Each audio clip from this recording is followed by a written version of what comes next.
تھانہ فلورا کے علاقے ڈگری ہڑیا میں نابالغ لڑکی سے اجتماعی زیادتی اور ویڈیو بنانے کے سنگین مقدمے میں مغرور دو مرکزی ملزمان کبیر اور سعد کو گرفتار کر لیا گیا ہے۔ پولیس ترجمان کے مطابق مقدمے میں مطلوب 5 ملزمان میں سے 3 حسنین، احتشام اور سمران کو پہلے ہی 2 روز قبل گرفتار کیا جا چکا ہے۔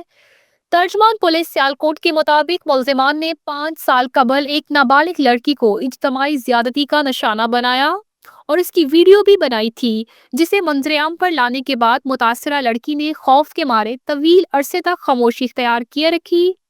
واقعے کی ویڈیو منظر عام پر آنے کے بعد ڈی پی او فیصل شہزاد کے نوٹس پر مقدمہ درج کیا گیا۔ ڈی پی او سیالکوٹ فیصل شہزاد نے ملزمان کی فوری گرفتاری کے لیے خصوصی ٹیمیں تشکیل دی، جنہوں نے پیشہ ورانہ مہارت سے تمام ملزمان کو گرفتار کر لیا۔ ڈی پی او نے تمام پولیس ٹیموں کو کامیاب کارروائی پر شاباش دی۔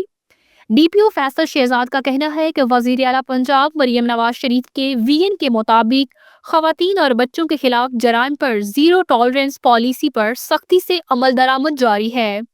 اس کیس میں ٹھوس شواہد کی بنیاد پر تفتیش مکمل کر کے ملزمان کو عدالت سے عبرتناک سزا دلوائی جائے گی۔ خیزر شہزاد، 89 نیوز، سیالکوٹ۔